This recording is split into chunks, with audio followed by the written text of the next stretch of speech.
para pôr para gravar.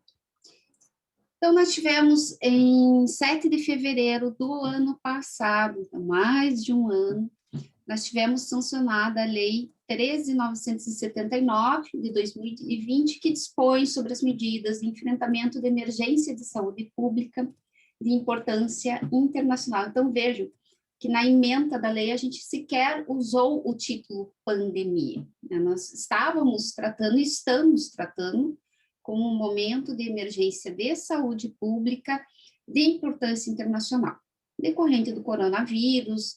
O professor Vitor vai nos explicar um pouquinho também o porquê esse corona está nos afetando da maneira como nos afeta nesse último ano, né?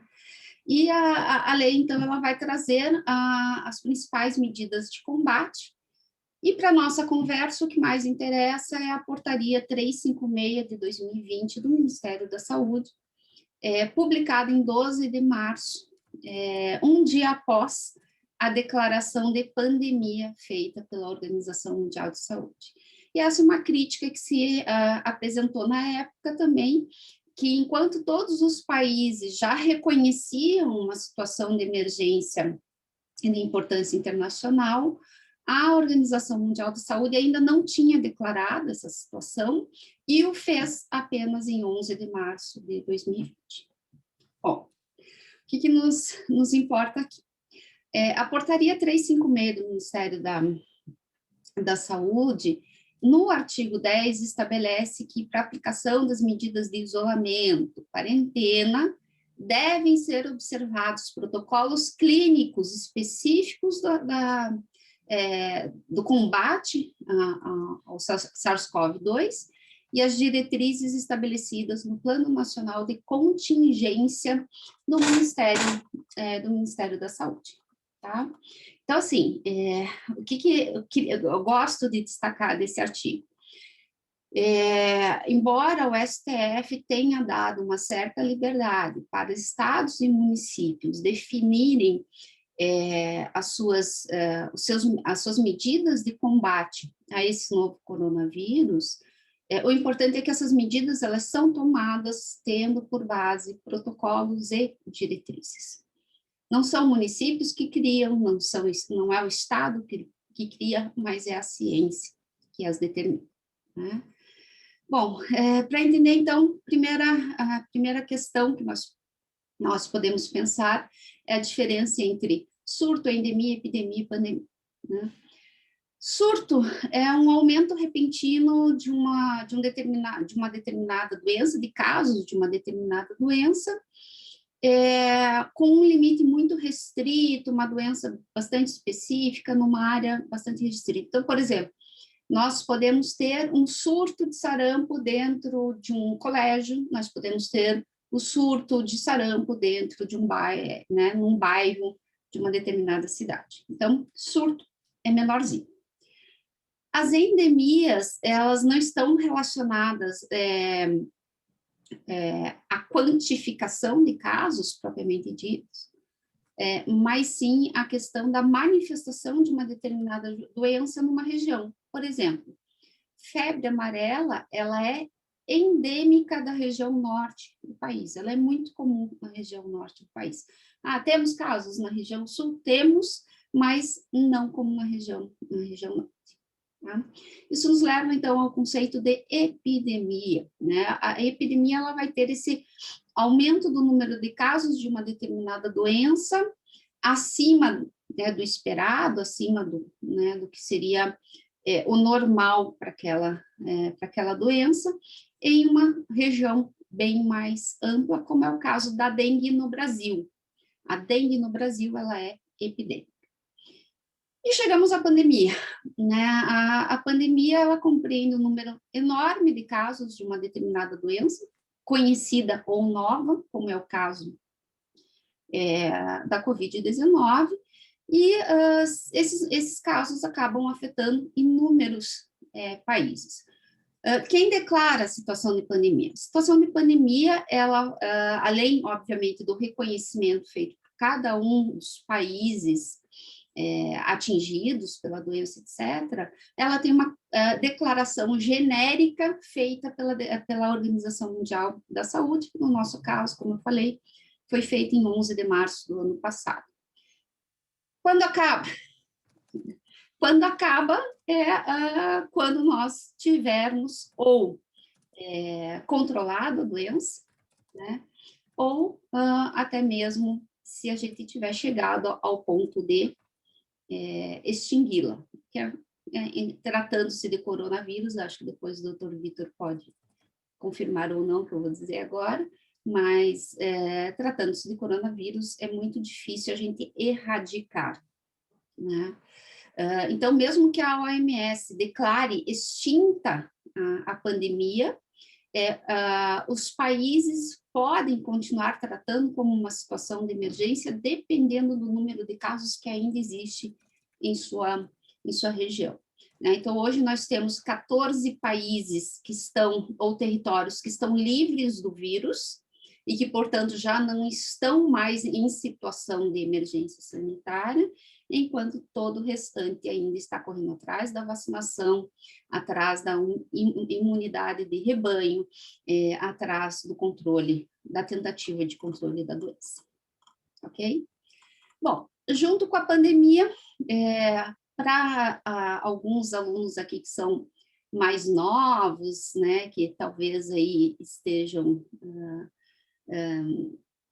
né, que lá em 2009 ainda não tinham, talvez, a consciência do que era discutir uma pandemia, porque lá discutimos H1N1 e também não na dimensão que nós temos agora, alguns conceitos começaram a aparecer e, de repente, está todo mundo em casa, ou em isolamento, ou em lockdown, ou em distanciamento social, e a confusão está feita, né? O que significa cada um desses termos? A portaria do Ministério da Saúde, a 356 de 2020, ela vai trabalhar dois termos. Ela trabalha isolamento e quarentena. Tá? Os demais termos surgiram, a gente usa, enfim, então vou tentar delimitar aqui genericamente para vocês as diferenças, e depois os demais palestrantes aqui vão tratar efetivamente dessas medidas como medidas restritivas. Então, primeiro, isolamento. Isolamento, ele sempre decorre de recomendação médica. Tá? Não é o Estado, não é o município, não sou eu, é um médico que está recomendando uma determinada pessoa que ela fique em isolamento. Por quê? O objetivo do isolamento é separar pessoas sintomáticas e assintomáticas contaminadas ou que tenham suspeita de estarem contaminadas. Portanto, elas já estão em pesquisa clínica, né? Elas já estão em pesquisa clínica, não, pesquisa laboratorial, né? Já fizeram o exame e estão esperando o resultado. Então, quando a gente fala em isolamento, a ideia é tratar de afastar o doente ou suspeito de estar doente do convívio, seja do convívio familiar, seja do convívio social. Para fins da Covid-19, nós temos adotado a questão, em regra, isolamento social, ou seja, o doente fica em casa, né, e, se possível, afastado do seu grupo familiar, e quando isso não for possível, nós vamos criar as áreas de isolamento hospitalar. Então, nós temos áreas dentro dos hospitais, também o Dr. Vitor vai explicar um pouquinho para a gente, que estão destinadas ao tratamento desses doentes, até porque não dá para ficar, né, misturando os tipos de doentes nessa situação de infecção, de autoinfecção. Só que o isolamento, como a determinação é médica, a adesão é facultativa. E daí a gente tem vários problemas e várias notícias de pessoas furando isolamento, né? De pessoas que saem acabam de receber a notícia que estão contaminadas, a primeira coisa que fazem é parar no supermercado para tomar uma Coca-Cola. Isso é seríssimo. E isso é crime, pessoal, né? Então, nós temos crimes que podem dar conta dessas pessoas. Crime de perigo de vida para outrem, lá do artigo 132 do Código Penal, o crime de infração de medida sanitária preventiva, do artigo 268 do Código Penal, eventualmente o crime de desobediência do artigo 330 do Código Penal, e podemos, inclusive, até porque a portaria 356 autoriza no artigo 5º, usar força policial para obrigar as pessoas contaminadas ou suspeitas de contaminação a permanecer em isolamento.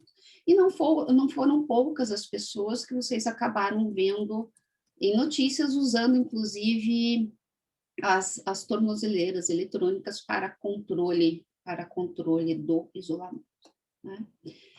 Bom, aí vieram algumas notícias falando de isolamento vertical e isolamento horizontal. Isso é outra coisa, pessoal. Aqui a gente está falando de isolamento social. Então, assim, o isolamento social, embora a imprensa esteja usando esse nome, na verdade, a gente estaria falando de distanciamento, tá? E esse distanciamento, ele pode ser feito a partir também de grupos de risco. Então, alguns países adotaram, por exemplo, todos os idosos ou pessoas com tais comorbidades ficam em casa, os demais estão liberados. Ou a gente adota as técnicas de isolamento horizontal que afetam toda a população e foi a opção da maioria dos municípios e estados brasileiros. Bom, então o que é o distanciamento social ou distanciamento físico? Ele ocorre de forma também voluntária, bilateral, para restringir a aproximação entre pessoas como forma de controlar a disseminação de uma doença, né? Então, a gente tenta diminuir a interação entre as pessoas. Aqui, no caso do SARS-CoV-2, começou-se com uma ideia de distanciamento de 2 metros, e depois isso foi diminuindo para até 1,5 metro. Então, entre 1,5 metro e 2 metros, braços abertos, aí, para vocês terem uma noção de espaço, né, os braços para as laterais, é esse o distanciamento. Bom, junto com a ideia de isolamento, distanciamento, veio a ideia de lockdown, ou simplesmente bloqueio total, né? O lockdown é uma expressão inglesa que se aproxima da quarentena, mas com ela não se confunde. Não tem uma definição única e até cada um dos países acaba adotando uma técnica diferente para o lockdown, né? Mas ela exige medidas administrativas. Então, a gente está falando aqui ou medidas legislativas ou medidas administrativas que venham da União, Estados e municípios justamente para estabelecer o procedimento, né? Então, eu já posso falar de imediato para vocês que toda a quarentena é um lockdown, porque autoriza o uso da força pelo Estado, mas nem todo lockdown é uma quarentena, tá? A quarentena ela é destinada especificamente à área de saúde, e o lockdown ele pode ser mais amplo, pode ser mais geral, enfim, né? Como, por exemplo, em situações de desastre natural, tá? E, por fim, então, o que é a tal da quarentena, né? Que é esse termo que se aproxima do lockdown. A Organização Mundial da Saúde ela vai tratar a quarentena como uma limitação da liberdade de trânsito de pessoas que foram expostas à doença transmissível por um período estritamente necessário para controlar o risco de contágio. Então, vejam, embora lá na origem quarentena seja associado a 40 dias, 40 dias não serve não é necessário para o SARS-CoV, por quê? SARS-CoV-2, porque os estudos têm demonstrado que a doença acaba se manifestando para as pessoas sintomáticas, obviamente, em até 14 dias após a exposição ao vírus, né, para quem foi contaminado. Então, a quarentena deveria ser, no mínimo, de 14 dias, né? Então, nesse caso, a pessoa ela fica afastada pelo risco de estar contaminada. Veja, não tem um exame positivo, ela não tem certeza, ela não apresenta sintomas, então é um afastamento pelo risco, né? Na portaria 356, se estabeleceu que a quarentena é de 40 dias, prorrogada por igual período, mas a gente não tem aplicado, salvo engano meu, esse prazo, tá? Então, qual é o objetivo das quarentenas?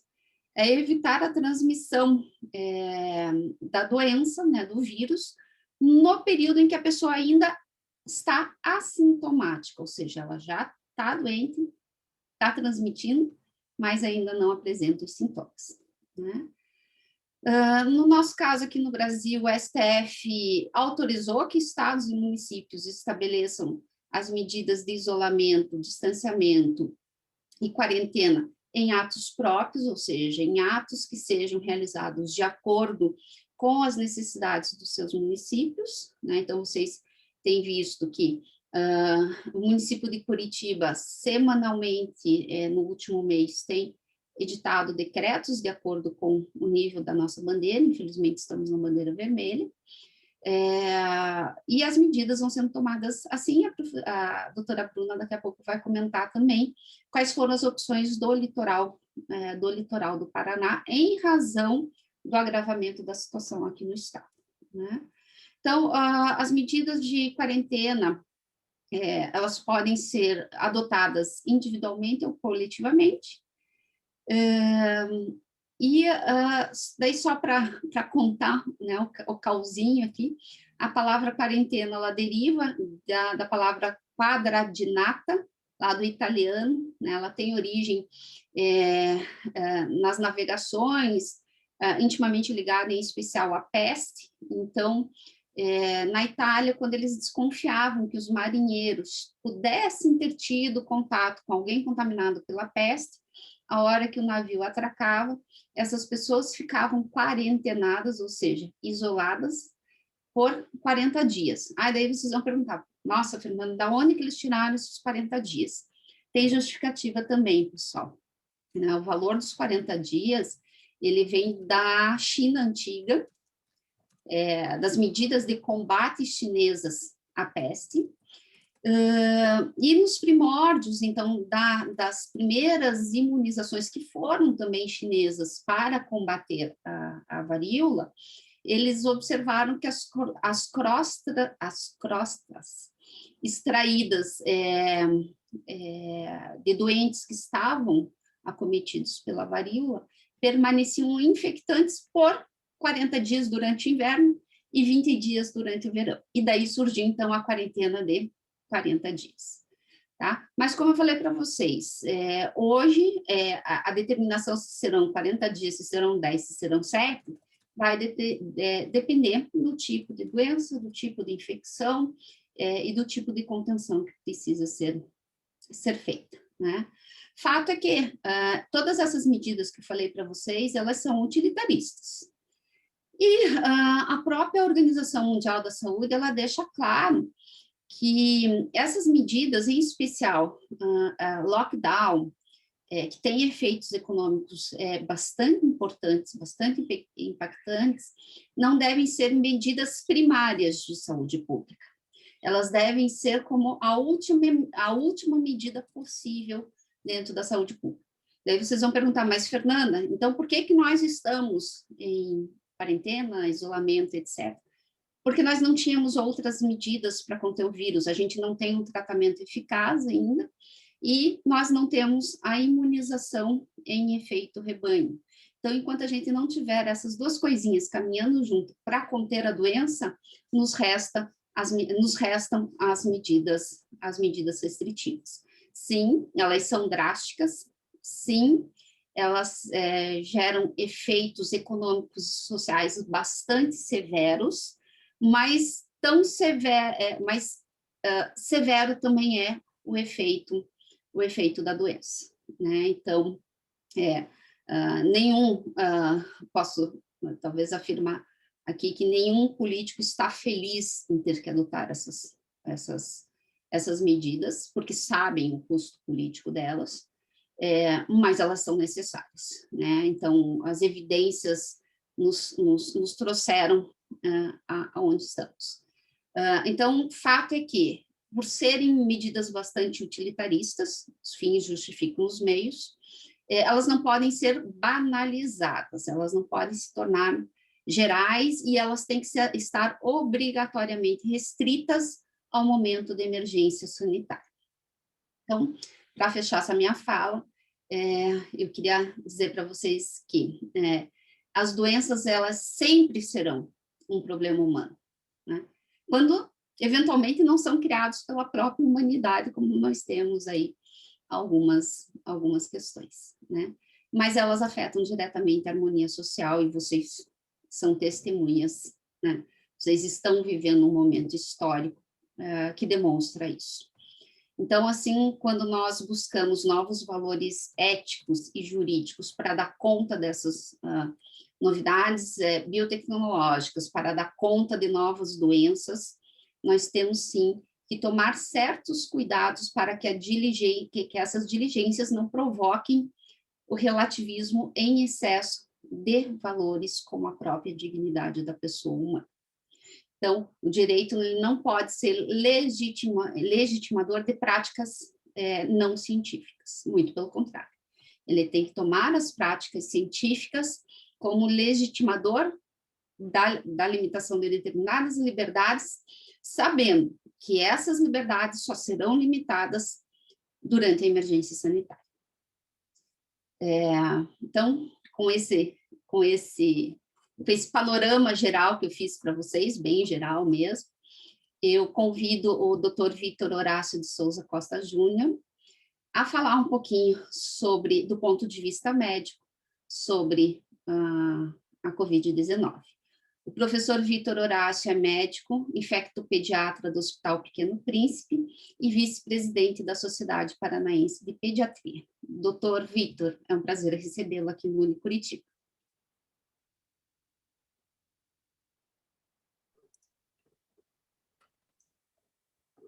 Olá, muito obrigado pelo convite. Quero agradecer a oportunidade de poder estar aqui com vocês. Então, eu vou também utilizar os meus 20 minutos para uma parte dele falar um pouquinho sobre o coronavírus e depois eu vou fazer algumas considerações específicas também com relação ao tema. Então, no primeiro momento, né, o que eu queria passar para vocês? O coronavírus, ele é um vírus que ele pertence a uma família muito conhecida já na medicina veterinária, que é a família Coronaviridae. É um vírus RNA, e por ser um vírus que tem o filamento genético de RNA, a estrutura dele lembra muito, ele não é a mesma coisa, mas ele lembra nuances do vírus da hepatite C, e também tem algumas características do vírus do HIV. Então, apenas na estrutura ele se assemelha a esses dois vírus. Talvez aí um pouco da dificuldade na vacina que a gente viu no início até no tratamento. Existem várias cepas do Covid-19, né? Então, do SARS-CoV-2, e aqui eu quero fazer salientar para vocês a necessidade que a gente tem de realizar uma vacina rápida, porque à medida que você demora para vacinar a população, o vírus ele vai se replicando e vai mutando. E hoje as cepas novas elas estão aparecendo, né? Hoje recentemente saiu uma pesquisa do Instituto Butantan com uma nova cepa que foi identificada em Sorocaba aqui no Brasil e que tem um padrão de virulência maior. Então, antes um vírus que ele infectava e levava 5, 6, 7 dias para desenvolver sintomas graves, hoje com essa cepa P1 os sintomas graves começam a aparecer em torno do terceiro, quarto dia. Ele já é um vírus conhecido em termos de pandemia, né? Nós tivemos aí o SARS-CoV-1 em 2002, tivemos o MERS-CoV na África em 2012, e agora aí o SARS-CoV-2, o SARS-CoV que a gente está tendo agora, a partir de 2019, com aparecimento em Wuhan. Né? Como a Fernanda comentou, a Organização Mundial de Saúde declarou pandemia no dia 11 de março de 2020, e desde então nós corremos atrás de vacina, corremos atrás de medicação. Não temos ainda nenhuma medicação eficaz contra esse vírus. Nós corremos atrás das lesões que ele faz na pessoa. Né? Não temos ainda, a gente tem as vacinas, mas nenhuma 100% eficaz a ponto de justificar que nós possamos voltar a nos aglomerar, evitar, manter uma aproximação das pessoas, não usar máscara. Então, eu não sou pessimista, mas, ao mesmo tempo, eu quero dizer para vocês que máscara vai ser um utensílio no nosso vestimento que nós vamos utilizar por muito tempo ainda, até que a gente possa estudar um pouco mais esse vírus e ver o potencial de patogenicidade que ele tem. Ele veio para o homem porque na Ásia você tem muito morcego contaminado pelo SARS-CoV e o pangolim. Então, o que acontecia? O morcego, ele vem picar o pangolim e ele acabava injetando sangue nesse animal, que a medicina chinesa utilizava exatamente nessas escamas para remédios que são feitos em casa e essas escamas que são vendidas nos mercados chineses. Então, a partir daí que veio, né? E exatamente esses hábitos alimentares diferentes, eles já nos trouxeram o H1N1, já nos trouxeram o H2N2, nos trouxeram agora o SARS-CoV-2 e quem sabe o que virá pela frente ainda. Quando nós temos pandemia, o que é importante lembrar para vocês? Aqui vocês têm uma imagem, né, de um iceberg, onde você muitas vezes vê a ponta que são os sintomáticos. Então, os sintomáticos eu consigo isolar, eu consigo deixar eles em quarentena, mas existe uma quantidade muito grande de assintomáticos que também podem transmitir a doença e que estão circulando pela população. Então, por isso que eu preciso ter um controle muito grande, né, de orientações como o distanciamento individual, né, o isolamento coletivo, né, o uso da máscara e higienização das mãos, porque é exatamente esse assintomático que está transmitindo a doença. Um caso confirmado, para cada caso confirmado, eu tenho 20 casos não confirmados, porque são exatamente os assintomáticos. Existe em medicina um termo que a gente chama de taxa de transmissibilidade, né? Curitiba estava com 1,45, então cada 100 pessoas transmitido para 145 pessoas. Então isso é muito alto numa pandemia. O ideal é que o índice esteja abaixo de 1. Então menos de uma pessoa transmitindo para menos de uma pessoa. Aqui eu trouxe uma tabela só para comparar vocês, né, as faixas etárias afetadas. Então, por que começou nos idosos? Porque realmente são a população mais afetada. Não temos vacina para todo mundo. Lamentável isso, né? Porque se tivéssemos vacina para todo mundo, estava todo mundo indo no posto se vacinar. Como nós não temos, foi criado um escalonamento de vacinação, onde nós deixamos aqui os mais jovens por último. E pasmem, hoje, pela taxa de incidência de casos novos, de pacientes graves de unidades de terapia intensiva, é exatamente essa população de 20 a 39 anos que não está na prioridade da vacina, que está ocupando leitos de UTI e que nos assusta com o aumento da taxa de mortalidade. Criança foi menos, muito menos do que comparado com o adulto. Mas o obeso chamou bastante nossa atenção, né? A criança obesa, hoje a gente se preocupa muito porque com essa história do fechamento das escolas, a capacidade dessas crianças em assimilar toda essa mudança de comportamento, especificamente com relação à saúde mental, prejudicou muito elas. Como que elas vão voltar com isso é uma tarefa muito árdua para os médicos que atendem criança e para os professores nas escolas. Porque os dois atores do cenário do ensino, né, e a educação, eu quero acreditar que ela é hoje o pilar do futuro de uma nação, eles estão comprometidos. Professores inseguros, né, e crianças que estão voltando numa insegurança muito grande, com um problema de saúde mental que assusta muito a gente. Como que você adquire o coronavírus? Né, você pode adquirir por tosse, por espirro, falando ou respirando, mas mantendo uma distância de 2 metros, a transmissibilidade fica menor. O que as pesquisas mostram hoje é que muito mais do que tosse, muito mais do que espirro, muito mais do que a respiração, secreção de via aérea superior, você pode ter uma transmissibilidade pelas fezes. Então, o vírus ele fica muito mais tempo nas fezes do que nas secreções de via respiratória. Mas a gente ainda não sabe se a transmissão fecal-oral ela é um fator importante para isso. Por isso, a necessidade da higienização das mãos e do uso do álcool gel. Fomites também, né? Por exemplo, saco plástico. Eu vou mostrar para vocês aqui uma estatística que assusta bastante a gente com relação ao coronavírus, lembrando que tem um período de incubação de em torno de 5 dias aproximadamente. Com relação ao tempo de transmissibilidade, o que a gente tem interessante aqui? Se eu tiver uma pessoa no transporte coletivo de Curitiba, com ônibus lotado, e ela sintomática, espirrando, tossindo, o vírus fica no ar por 3 horas em caráter de contágio. Então, eu quero aproveitar aqui para dizer que eu acho que o termo lockdown, ele foi banalizado.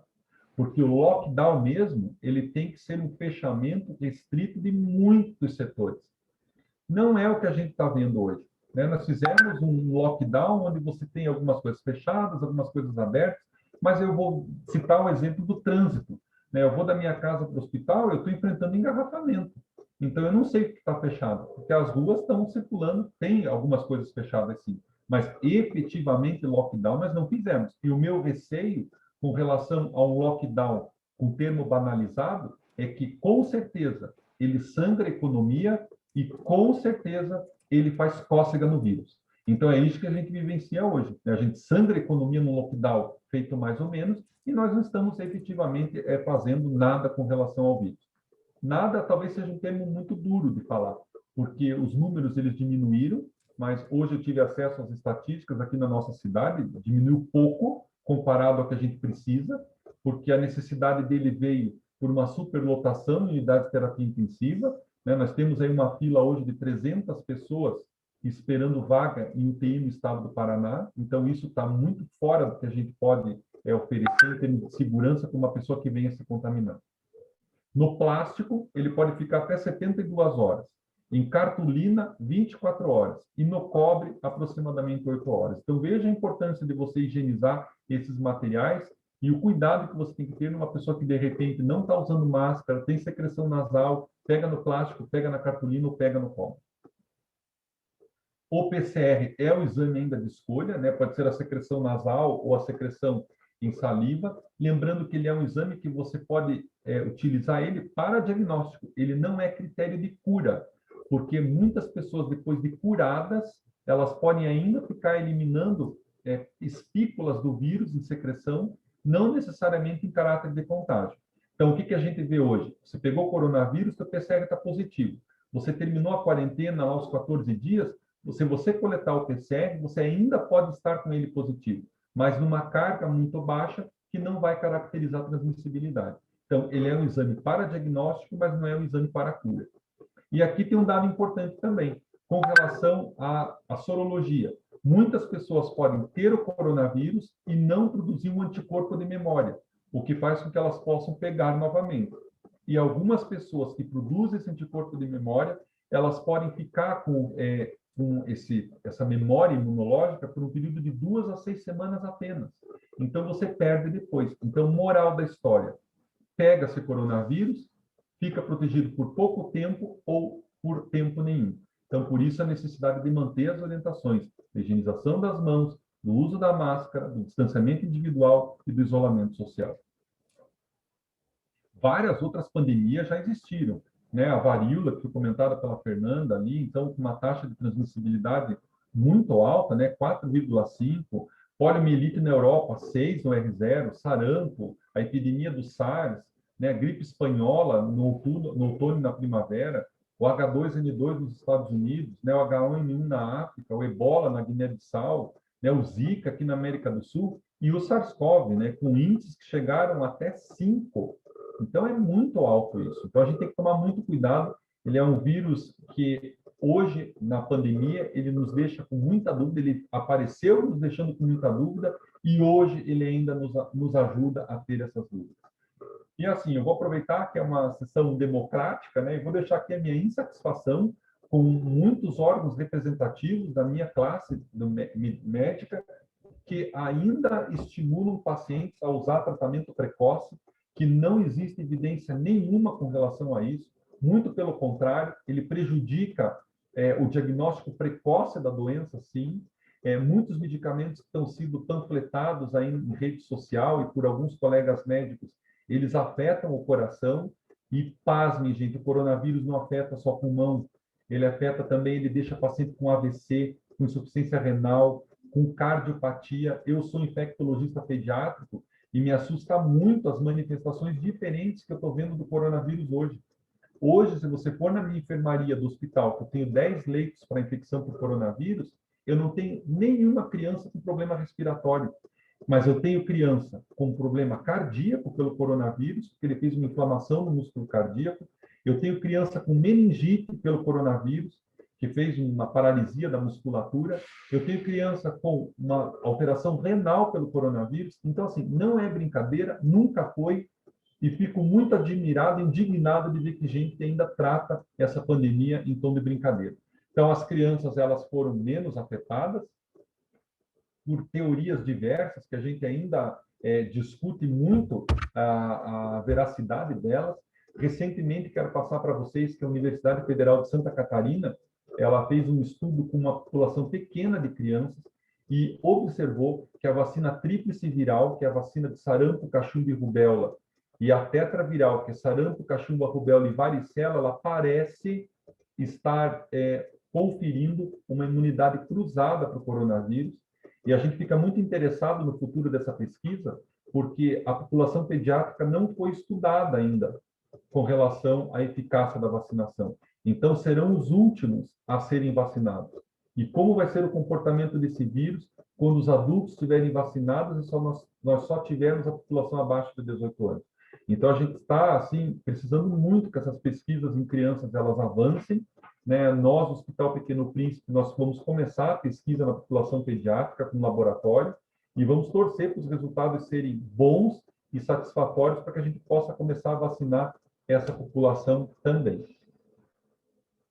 Aqui, só para vocês entenderem o que nos preocupa com relação ao coronavírus, é que ele precisa desse receptor AC2 que nós temos em vários órgãos. É pulmão, cérebro, fígado, coração, na corrente sanguínea. E a partir do momento que ele se fixa nesses receptores, ele promove danos vasculares e promove formação de trombo. Então, hoje, o que o coronavírus faz? Ele faz um intenso processo inflamatório. Aonde? Aonde ele se fixar. Se for no pulmão, uma valente de uma pneumonia. Se for no cérebro, uma tremenda vasculite, podendo fazer trombose e AVC. Se for no rim, uma insuficiência renal. Se for no fígado, uma insuficiência hepática. Então, é isso que o coronavírus faz. E só para vocês terem uma ideia, para ilustrar aqui, esse trabalho foi publicado pelo pessoal da Universidade de São Paulo de Ribeirão Preto, onde eles pegaram os pacientes em UTI e fizeram ecodoppler. Aquele ecodoppler que você faz para varizes, eles fizeram embaixo da língua, nos pacientes que estavam entubados. E observem aqui a quantidade de trombose que foi observado nos vasos embaixo da língua. Então, é isso que o coronavírus faz. Isso ele faz em vários órgãos. E a apresentação clínica que ele tem é muito diferente, né? Você pode ter quadros leves, e aqui eu faço uma observação de por que tem gente que ainda insiste que o tratamento com cloroquina, hidroxicloroquina, ivermectina, nitrosoxanida funciona. Se você pegar 100 pessoas e submeter elas à exposição do coronavírus, das 100, 80 vão fazer quadro assintomático. Então, se eu pegar um paciente assintomático e oferecer para ele pastilha Valda, vai melhorar, e você vai achar que é pastilha Valda que melhorou. Então, esse tratamento precoce, ele está validado nesses pacientes que vão ser assintomáticos, que vão melhorar independente de qualquer coisa.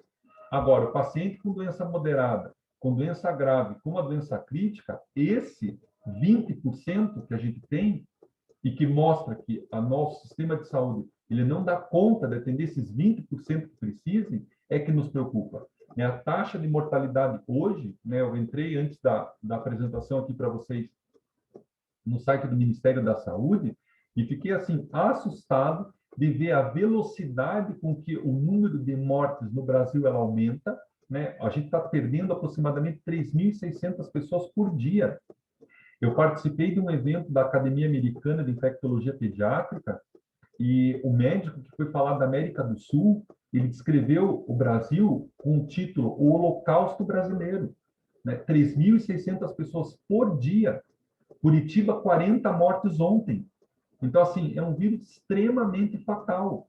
Então, assim, eu fico muito preocupado quando eu vejo pessoas, assim, indo em barzinho, não usando máscara na rua, incentivando aglomeração, porque isso demonstra um individualismo e uma irresponsabilidade enorme. Olha, nós médicos, nós estamos há 1 ano lidando com morte, 3, 4, 8, 10 óbitos por dia. Não tem mentalidade, não tem saúde mental que aguente isso. E você sai do hospital, você vai na rua, você vê esse tipo de comportamento. Agora, lógico que existe uma série de fatores aí que vocês do direito vão poder avaliar melhor do que eu, quais são as condições que o governo pode oferecer para aquela pessoa que está impedida de trabalhar. Isso tem que ser levado em consideração também. Mas o fato é que a faixa etária hoje diminuiu, os jovens hoje acabam sendo muito mais afetados do que os idosos, e eles estão lá atrás da fila. Nós temos uma taxa de ocupação hoje no estado do Paraná de 101%. As crianças, hoje, o número de crianças afetadas ele aumentou, No entanto, aumentou com contaminação intradomiciliar, porque os adultos eles acabam saindo de casa e voltam, e em casa você tem um relaxamento das medidas epidemiológicas, o que é natural, mas mostra que eles estão se contaminando fora e trazendo vírus para dentro de casa. A política do tratamento precoce cada vez mais divulgada e com menos eficácia, então isso nos preocupa muito, né? Aqui vai até uma crítica para o presidente do Conselho Federal de Medicina, que tem uma postura muito cômoda nas suas falas, e isso causa um descontentamento muito grande para a classe médica, né? Diferente do presidente da Sociedade Médica Brasileira, que tem uma postura muito mais baseada na ciência. As vacinas, elas vão nos ajudar quando? Quando nós tivermos, para ter um efeito rebanho, de 70% da população vacinada. Olha, nós estamos com 9,8%. Então, assim, muito pouco. Lógico que o Brasil é um país grande, e quando nós comparamos com a França, nós estamos vacinando muito mais que a França, que começou a vacinar mais que a gente. Porém, numa velocidade que ainda para os 70% vai demorar. Então, assim, se eu for observar o que aconteceu ano passado e esse ano, eu sou muito pessimista. Eu acho que esse ano vai ser igual ou pior que o ano passado. Porque se nós formos pegar a trajetória do vírus, o famoso pico, quando chega o pico, eu vou dizer para vocês que nessa velocidade de vacinação e sem medidas 100% eficazes, o pico ainda não chegou. Então, nós temos que ficar muito atentos a isso aí. Vacinas existem várias, né? A gente está correndo atrás do tempo perdido, nós tínhamos que nos ter planejado mais para poder efetivamente estar vacinando as pessoas numa velocidade maior, e hoje a gente não consegue por carência e falta dessas vacinas. Numa situação onde você tem 3.600 mortes por dia, com um aumento aí de 7%, 8% na taxa de mortalidade, realmente nós acabamos vivenciando uma situação bem grave, e que a gente espera que a ciência prevaleça. Porque é muito triste quando você vê que em decretos que são feitos pelo governo do Estado, nós temos uma pressão política, a doença ela se politizou demais, né? Em um dos decretos que eu tive a oportunidade de ver, e que eu fiquei muito triste porque eu li, é que você via academia sendo aberta, e na Europa a academia foi o último lugar que abriu, porque os trabalhos mostraram que a taxa de contaminação lá é enorme, e a gente vê que bastou um movimento na frente da prefeitura para já se voltar atrás, né? No último decreto do Estado, a gente viu que foi liberado 50% de ocupação de espaço em barzinho e em escola, que elas se prepararam com distanciamento, com equipamento de proteção individual para os professores, né? Teve todo um preparo das escolas para o retorno, foi liberado 30%. Então, o que está pesando nesses decretos? A ciência, com certeza, não é.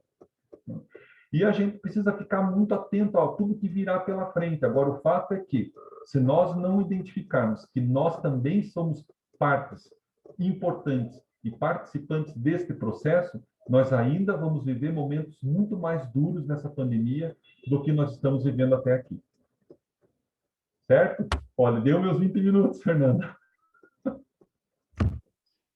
Doutor Vitor, muito obrigada. Acho que foram esclarecimentos muito pontuais e necessários para a nossa discussão. E de imediato, então, passo a palavra ao professor Luiz Gustavo de Andrade, advogado, mestre em Direito, professor da graduação e da pós-graduação aqui do Unicuritiba, membro da Comissão de Gestão de Controle de Administração Pública da OAB, membro da Comissão de Direito Eleitoral, também da OAB, membro da Academia Brasileira de Direito Eleitoral e Política, ABRADEP, membro do Instituto Paranaense de Direito Eleitoral, IPRAD, editor executivo da revista Paraná Eleitoral, TRE Paraná, e membro fundador do Instituto Mais Cidadania. Professor, muito obrigado pela participação e nos conte, as medidas restritivas são necessárias, sim ou não? Boa tarde a todos. Boa tarde, Fernanda. Queria primeiro te cumprimentar pela organização do evento.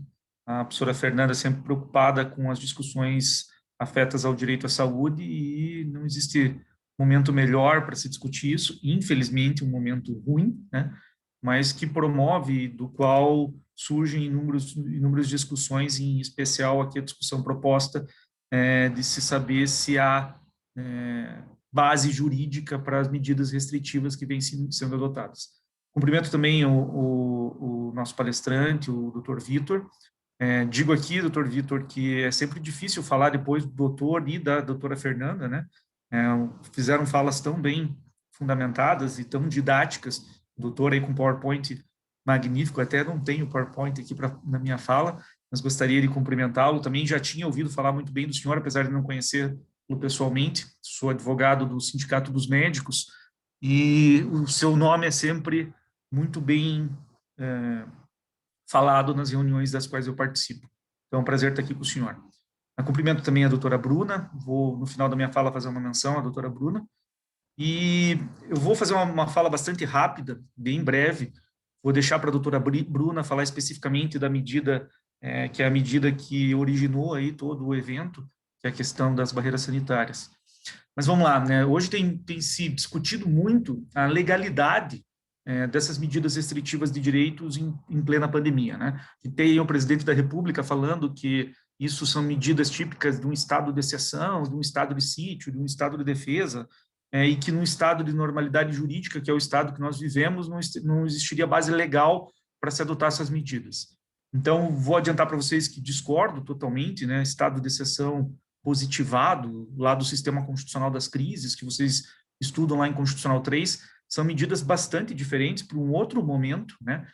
Basta lembrar que esses estados de exceção surgiram em tempos de guerra, o que não é, e está longe de ser, o momento que a gente vive, e que pese a gente também viva um momento de exceção, né? Mas não sobre esse aspecto do direito de exceção. Então, no momento que a gente vive, seriam legais essas medidas restritivas de direito? A gente precisa analisar isso de dois pontos de vista. Primeiro, de um ponto de vista legislativo, e segundo, de um ponto de vista administrativo. Quando a gente fala dos pontos de vista legislativo e administrativo, isso nos traz à mente as competências dos entes da federação. Vocês estudam lá em Constitucional 2, né? As competências materiais e as competências formais. As competências formais são as legislativas e as materiais são as administrativas, né? As adotadas pelo Executivo via de regra. Mas vamos lá. Quais são os direitos e quais são as matérias que, em relação às quais essas medidas restritivas elas orbitam, né? Então, quando a gente fala dessas medidas restritivas, a primeira coisa que nos vem à mente é medidas inerentes à proteção ao direito à saúde. E é verdade, né? São medidas protetivas da saúde, não temos dúvida quanto a isso. Mas existe uma matéria constitucional da qual decorrem parte dessas medidas que é pouco falada, que é o direito à defesa civil. Então, lá o direito à saúde, nós temos, quando a gente fala de direito à saúde, a gente fala de competência legislativa concorrente dos entes da federação, todos eles podem legislar sobre direito à saúde, e competência legislativa comum no que diz respeito aos serviços públicos e às medidas administrativas tomadas. Todos os entes da federação podem adotar medidas protetivas à saúde. É certo, é verdade isso, só que a gente precisa analisar, eu vou começar a minha fala analisando o direito à defesa civil. Defesa civil é uma competência privativa da União. Só a União legisla sobre direito civil, e daí, eventualmente, os municípios poderiam suplementar a matéria, né? Está lá previsto isso lá no artigo 22, inciso 28 da Constituição. E quando a gente fala, e a professora Fernanda falou muito bem no início da fala dela, que por meio de lei lá de fevereiro de 2020, sobreveio a decretação do estado de calamidade pública, enfim, a gente tem uma outra medida que é o estado de emergência. Quando a gente fala de estado de calamidade pública, a gente está falando de dois institutos inerentes à defesa civil. Aliás, regulamentados por uma lei que é a Lei da Defesa Civil no Brasil, que é a Lei 12.608. Okay? E por que é importante a gente falar, a gente analisar isso? Porque defesa civil, o conceito de defesa civil é que a defesa civil se constitui de um conjunto de ações preventivas, de socorro, de assistência, reconstrutivas, destinadas a evitar ou minimizar danos decorrentes de eventos naturais. E juridicamente falando, a gente tem vários estudos jurídicos sobre isso, a pandemia, ela é juridicamente um desastre natural biológico. Então, quando eu falo de pandemia e contextualizo como um desastre natural biológico, eu atraio institutos de defesa civil aqui, ok? Predominantemente, a atuação da defesa civil, ela se dá de forma preventiva, né? Uma atuação protetiva para se evitar desastres, né? A questão é que quando pensamos nessa atuação da defesa civil, nós imaginamos desastres físicos, que geram danos materiais. E as medidas, muitas vezes adotadas pela Defesa Civil ou pelos agentes públicos da Defesa Civil, são medidas adotadas nesse sentido. Mas o poder de polícia da Defesa Civil, ele não é só um poder de polícia exercido preventivamente. Ele é um poder de polícia exercido posteriormente à ocorrência de desastres, né? E uma das medidas, por exemplo, só para citar uma das medidas, para a gente poder transportar aqui para a questão da pandemia, que se dá legalmente à Defesa Civil adotar, e essa lei que eu mencionei, a 12.608, permite isso, é, por exemplo, a evacuação de áreas em risco. Veja, a evacuação de áreas em risco é uma medida prevista para o estado de normalidade institucional. Não precisa estar vivendo estado de sítio, estado de defesa para isso. Ok? Veja, é uma medida restritiva do direito, por exemplo, à propriedade do indivíduo, que ele é afastado do local em que ele mora, ele é afastado da sua propriedade porque está em risco. Veja, se eu posso afastá-lo da sua propriedade, eu posso impedi-lo de exercer o direito à propriedade.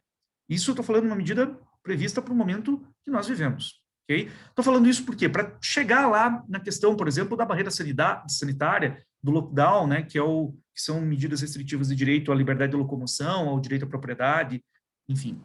Agora, do ponto de vista da saúde, né, para a gente mesclar essas duas áreas, defesa civil e saúde, que é o que é mais dito, né, o que é o mais estudado, o que é mais propagado, essa questão, efetivamente, das medidas voltadas à proteção do direito à saúde. A saúde, como eu disse, é uma competência comum dos entes da federação, no que diz respeito a medidas administrativas. Então, todos os entes da federação podem adotar medidas protetivas à saúde. É uma competência legislativa concorrente e é de extrema importância aquela decisão do Supremo Tribunal Federal. A Bruna, com certeza, vai mencionar ela em mais profundidade, né, porque foi objeto da ação judicial, inclusive, que decorreu das barreiras sanitárias. O Supremo Tribunal Federal deu maior autonomia, por assim dizer, se a gente for analisar historicamente a jurisprudência do Supremo, a estados e municípios para adotarem medidas protetivas em tempos de pandemia. Okay? Então, esse é um ponto bastante relevante que a gente tem que analisar. E os municípios podem adotar essas medidas segundo o que já é decidido pelo Supremo Tribunal Federal. E quando a gente fala do direito à saúde, transportando para a pandemia, né, essa questão da pandemia, ela está dentro do direito à vigilância epidemiológica, que é objeto de uma lei, que é a Lei 6.259 de 1975. É uma lei antiga, mas é uma lei ainda vigente. Essa questão da vigilância epidemiológica, ela também nos traz preceitos legais que, por assim dizer, fundamentam e dão legitimidade a essas medidas restritivas de direitos impostas durante a pandemia.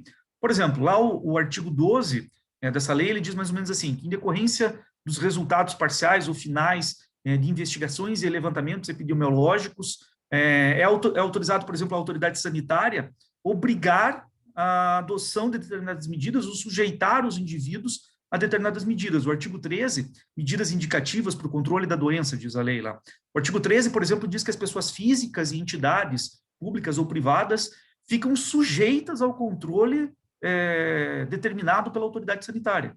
Então, veja, quando a gente fala de lockdown, quando a gente fala de barreira sanitária, a gente está falando de medidas que decorrem de autorizações legais dadas, por exemplo, para essa lei, que trata de vigilância epidemiológica, uma palavra difícil, né, para quem não é da medicina e não está acostumado a isso.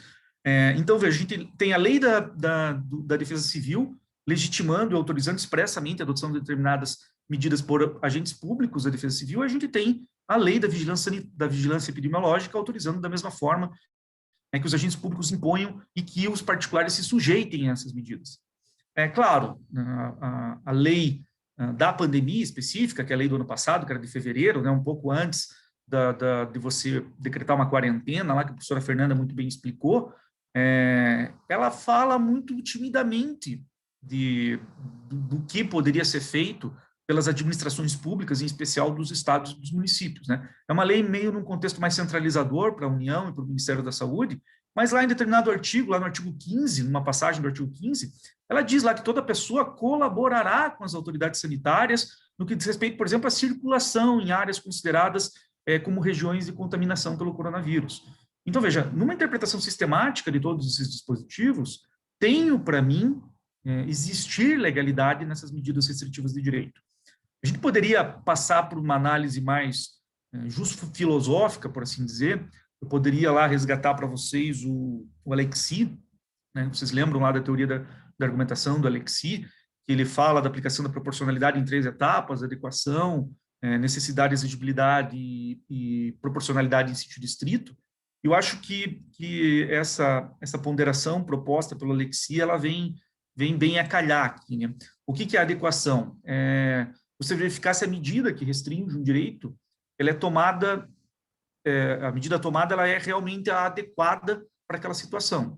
Então, veja, se a gente for analisar do ponto de vista da adequação, de fato, as barreiras sanitárias, elas são adequadas, porque elas atingem a finalidade, que é evitar a aglomeração e, assim, a propagação do vírus, né?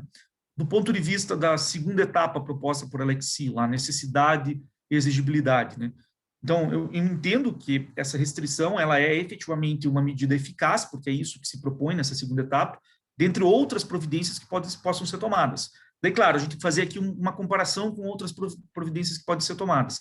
E, nesse aspecto, a gente pode se socorrer daquela outra decisão do Supremo, na outra ação de controle de constitucionalidade, em que o Supremo diz que todas as medidas têm que ter base científica, né? Então, por exemplo, na questão da barreira sanitária, lá, as conclusões das autoridades sanitárias dos municípios do litoral, né, documentado isso, né, a Bruna vai poder falar isso melhor do que eu, né, porque ela atuou até com mais profundidade nisso, eu entrei depois, então ela é a autoridade ali mesmo sobre isso, mas as conclusões das autoridades locais sanitárias foi no sentido de que há outras medidas possíveis, como, por exemplo, a fiscalização das praias, porque estava havendo muita aglomeração de pessoas nas praias, né?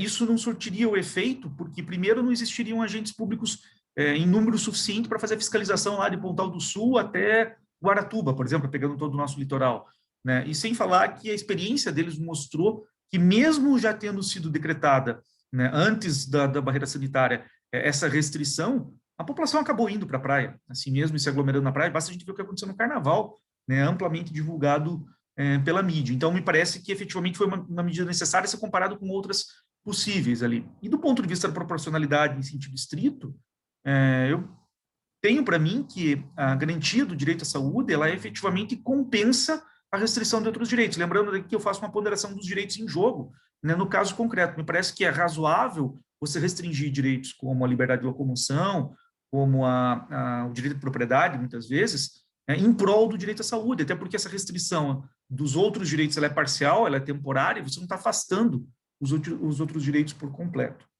Eram essas, basicamente, as considerações que eu queria fazer, do meu ponto de vista, da análise que fiz aí da matéria, e vou deixar para a doutora Bruna aí, para depois, para as perguntas, eventualmente. Antes, Fernanda, de te devolver a palavra, professora Fernanda, de te devolver a palavra, né, a gente se chama no WhatsApp de Fer, né, mas aqui num evento mais formal, professora Fernanda, eu queria só fazer aqui um elogio e uma consideração, até porque a gente tem vários alunos aqui assistindo. A doutora Bruna, ela se formou aqui na faculdade, Fernanda, talvez tenha sido tua aluna também. A doutora Bruna foi monitora da disciplina mais importante do curso de Direito. Doutor Vitor, o senhor que não é da área do Direito, a disciplina mais importante é o Direito Constitucional, tá? Há controvérsias. A doutora Bruna foi minha monitora de Direito Constitucional 3 e é com muito orgulho aí que eu digo que hoje é uma grande administrativista de destaque, procuradora-geral lá do município de Paranaguá, e eu faço esse elogio aqui também, com certeza, o pai dela que está assistindo aqui, vi que o doutor Luiz Marinho está assistindo, está lá cheio de orgulho, né? Então, Fernanda, eu depois que eu fiz essa apresentação informal da doutora Bruna, eu te devolvo a palavra para a apresentação formal. Luiz, é sempre uma aula, né? Escutar você, escutar os teus argumentos, eu acho sempre muito bem ponderados, né? Eu acho que isso é o mais importante nesse momento em que tudo está tão politizado, né? Tudo está tão extremado, e eu costumo dizer para os meus alunos, o pior de tudo é que estamos confirmadamente na era dos egoísmos, né? As pessoas não pensam na coletividade, e a pandemia, infelizmente, deixou isso muito, muito aflorado. Então, obrigada pela aula. Agradeço, Fer. Bruna, então, de imediato vou passar a palavra. Bruna Heloísa Marinho de Oliveira Santos, procuradora-geral do município de Paranaguá, pós-graduanda em Direito Eleitoral pela Faculdade Policívitas, bacharel em Direito pela Faculdade de Direito do Unicuritiba, nossa ex-aluna, e, portanto, filha da casa, pesquisadora do Núcleo de Investigações Constitucionais da Universidade Federal do Paraná. Bruna, muito obrigada também por prontamente aceitar o nosso convite, é uma honra tê-lo conosco. Obrigada. Então, cumprimento a todos, professora Fernanda, professor Luiz Gustavo, doutor, todo mundo que está assistindo. É muito orgulho, né, estar participando desse evento, né, como ex-aluno da Unicuritiba, dos dois professores. E então, em relação a as medidas restritivas, a professora Fernanda e o professor Luiz Gustavo já deram uma parte geral, um apanhado geral. E como, assim, na visão da administração pública, atuando diretamente, diante do avanço do Covid, agora, principalmente agora no início desse ano, os agentes públicos tiveram que tomar medidas mais enérgicas para conter a pandemia, tiveram que agir de outras maneiras, assim.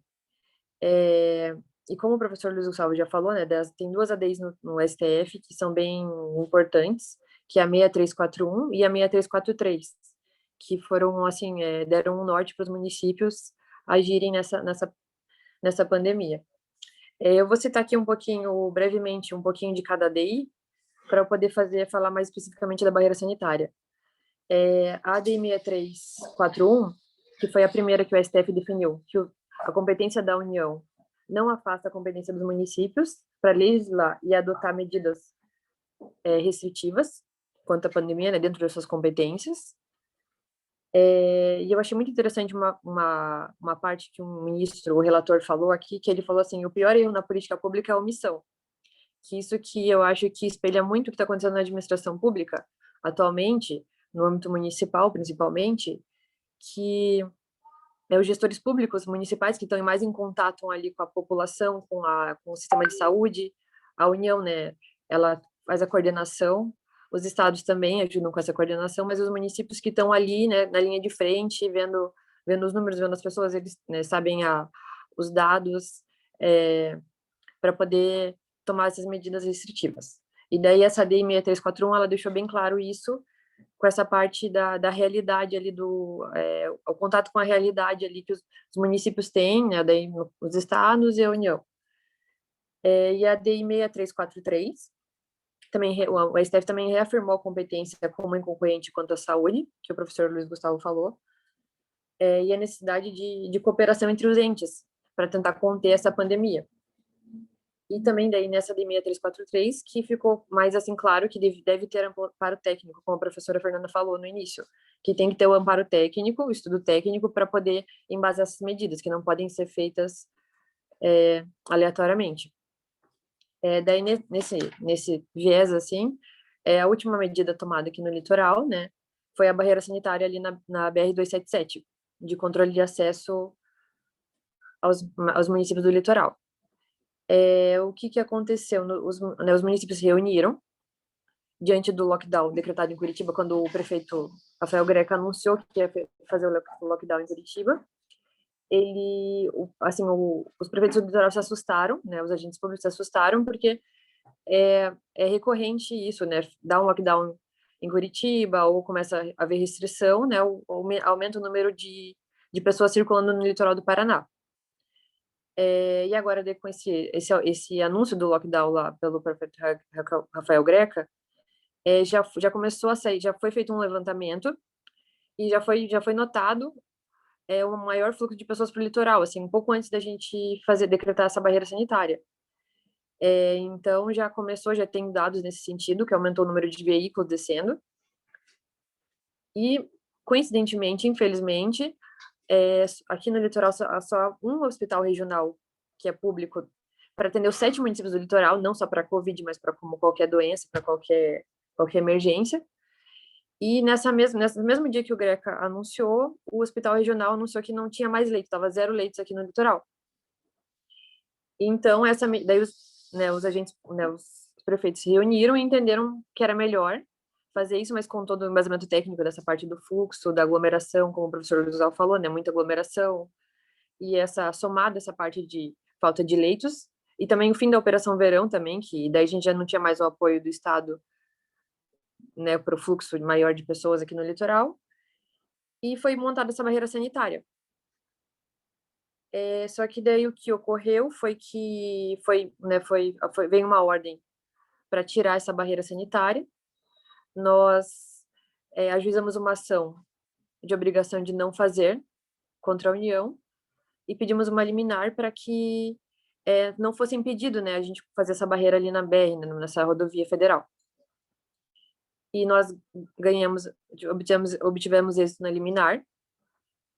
O juiz federal de Paranaguá entendeu que era necessário essa barreira sanitária, que havia um embasamento técnico e que se mostrava necessário alguma forma de conter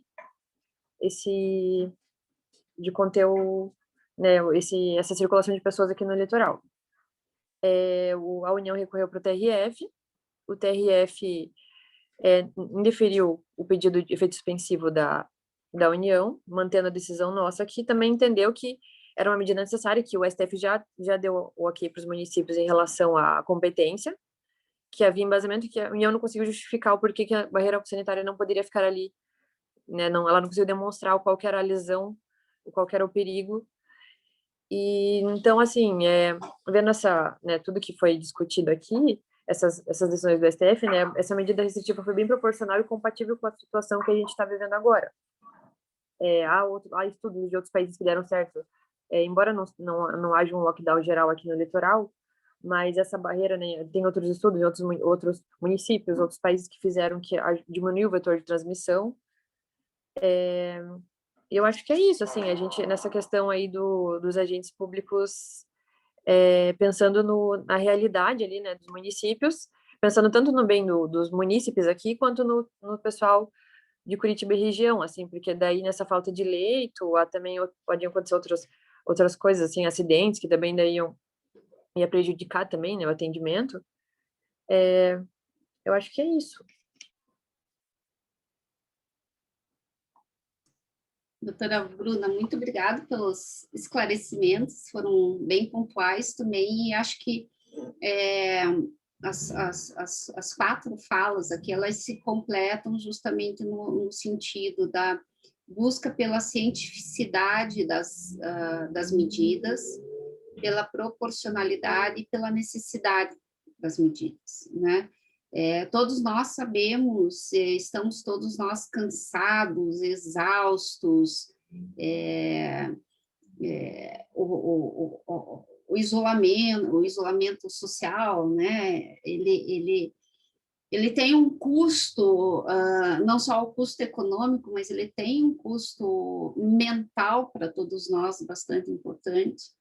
E para o doutor Vitor, então, nem se fala, né, doutor, como administrador, como gestor de hospital e médico, esse custo é mais elevado ainda. Eu não sei se nós temos alguma pergunta, alguém que queira fazer algum questionamento.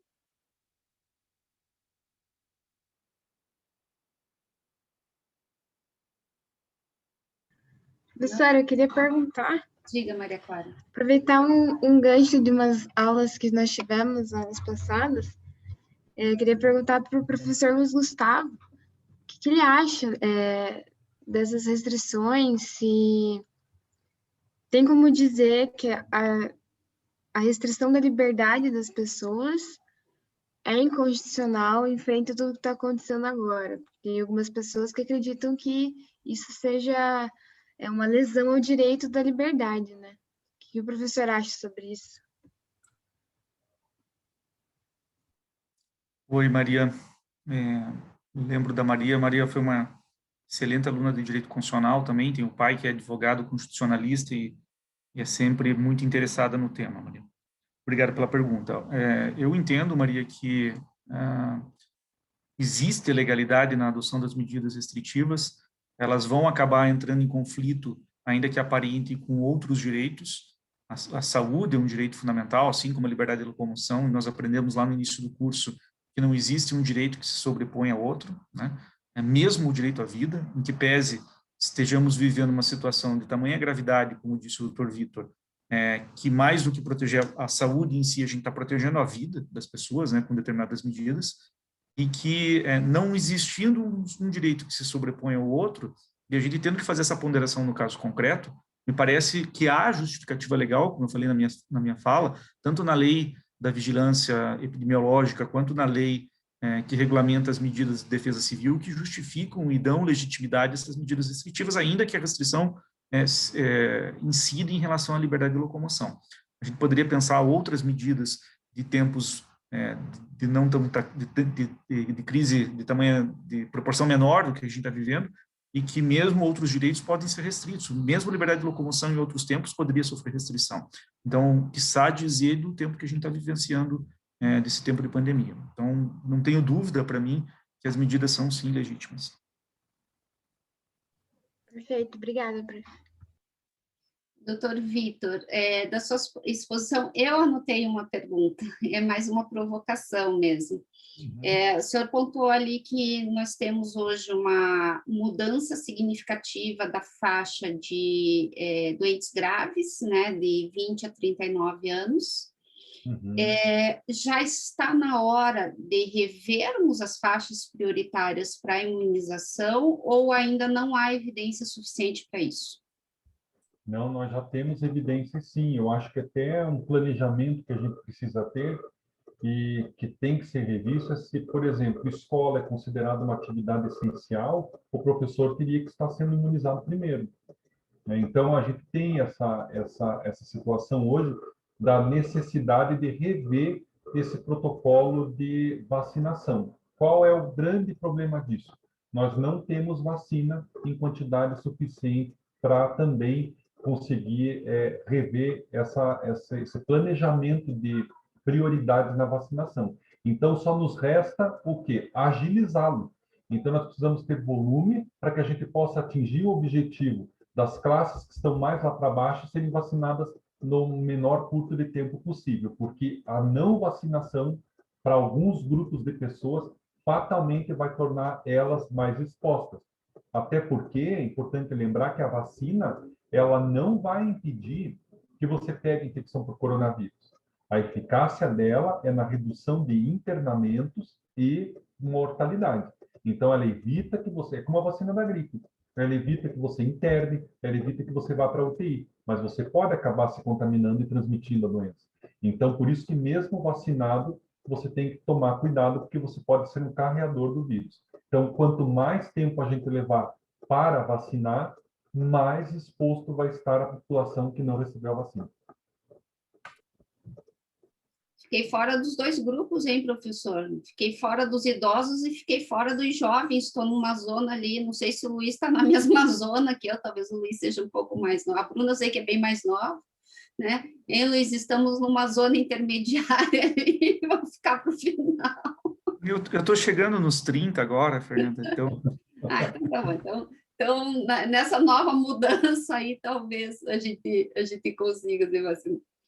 Mas é uma expectativa, a própria Maria Clara, que é minha aluna de Biodireito, e a gente discutiu isso nas últimas 2 semanas, eu sou uma grande defensora da imunização, estou feliz da vida que esse final de semana meu pai já foi vacinado, minha mãe vai ser vacinada no sábado, então fico feliz que estejamos caminhando, lógico, não né, com a rapidez que gostaríamos, mas pelo menos a tecnologia já nos permitiu ter uma vacina em curto tempo. Eu acho que isso... Na verdade, Fernanda, até para explicar para vocês, a vacina do coronavírus, embora muitas pessoas falem que ela foi uma vacina fabricada a curto período de tempo, como nós já tivemos pandemia do coronavírus, mas não a mesma cepa, em 2002, e o MERS-CoV em 2012, já se existia uma vacina sendo produzida para este grupo. Então, quando a vacina do coronavírus ela veio para ser disponibilizada, eles pegaram as pesquisas desses outros vírus e partiram dali.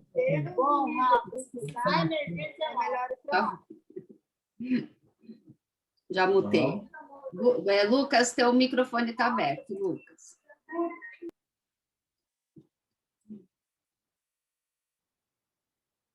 Pode concluir, professor.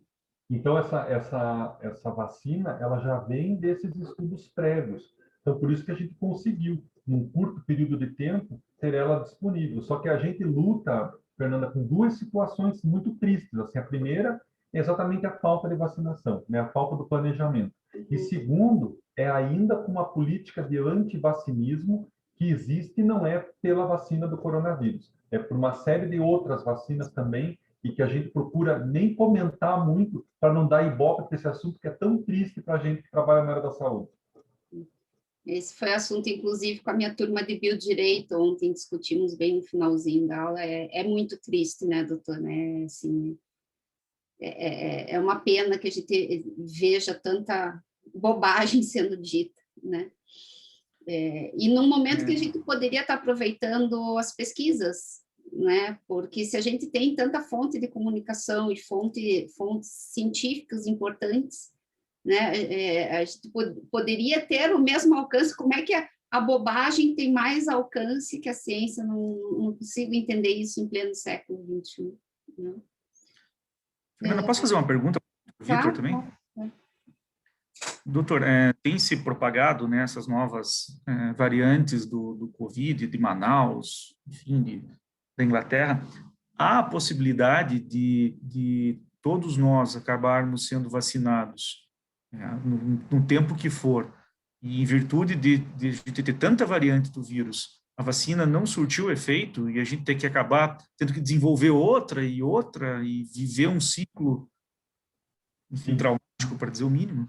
Veja só, Luiz, a gente já vive essa situação com a vacina da H1N1. Né? A vacina da gripe é uma vacina anual, onde ela é feita baseada nas cepas que estão circulando. Então, esse raciocínio de adaptar a vacina para as cepas que circulam, ela já existe pela vacina da gripe. Especificamente com relação ao coronavírus, o que a gente se discute hoje é, será que essa vacina ela vai ter que ser feita anualmente? Então, primeira pergunta. Porque se for, imagina, nós estamos vacinando a primeira dose, indo para a segunda, e já vamos ter que fazer a vacina anual também, então olha o problema de epidemiológico que a gente acaba tendo. E segundo, e aí vai bem dentro da tua pergunta, é que as vacinas que foram testadas e que estão realizando até hoje, principalmente a da Pfizer, a da AstraZeneca e a Coronavac, elas já publicaram trabalhos que mostram que elas fazem uma proteção cruzada para cepas diferentes. Então, a gente ainda tem essa possibilidade dessa vacina, até a gente ver quanto tempo ela vai durar em quem está tomando, ela se adaptar às cepas novas que vão aparecer com certeza. Obrigado, doutor. Fernanda, eu só vou registrar que a doutora Cláudia Paola, aqui, que é representante do Sindicato dos Médicos, está nos assistindo aqui e elogiando o evento. Obrigada, doutora, pela presença. Maria Clara fez uma pergunta aqui no chat, já está respondida. Eu sei que a doutora Bruna está em plantão aí, que o circo já deve estar montado e pegando fogo nas barreiras aí, né, doutora Bruna? Porque não entra na cabeça do pessoal a regra não desça. Então, É verdade. Então, desejo aí a maior calmaria possível nesse período. Agradeço os esforços de todos que estão, né, o doutor Vitor especialmente aí na super linha de frente, mas a doutora Bruna também, linha de frente jurídica, junto com o doutor Luiz Gustavo. Então, realmente foi um prazer ouvi-los, entender os argumentos. Não sei se mais algum de vocês quer falar alguma coisa. Só te cumprimentar, Fernanda, de novo. Obrigado pelo convite e me convide sempre para esses eventos. Vamos fazer um de vacinas agora. Já estão todos convidados novamente. Vamos fazer de vacina mesmo, Fernanda. Acho bem legal. A parte médica e vocês missão do direito aí. Então, fechou. Já vou organizar aqui com o Jorge para ver quando que eu posso marcar. Agradeço aos presentes, à companhia, né, agradeço ao interesse pelo assunto. Eu acho que é um assunto que merece ser realmente muito aprofundado. Não desçam, se cuidem, cuidem dos seus, eu sempre falo isso no final das minhas aulas, usem máscara, vacinem-se, protejam-se, porque o vírus está aí, e embora aos poucos a gente vá aprender a conviver com o vírus como convivemos com os outros, né, a própria H1N1, é um momento de cuidado extremo e cuidado com a coletividade. Então, agradeço a todos, uma boa noite, um bom feriado, uma boa Páscoa, e a gente se vê no próximo evento. Muito obrigada. Obrigada, professora. Tchau, tchau. Tchau, tchau. Fernanda, Luiz, Bruna, prazer em conhecê-los aí. Prazer. Tchau, tchau. Tchau, tchau.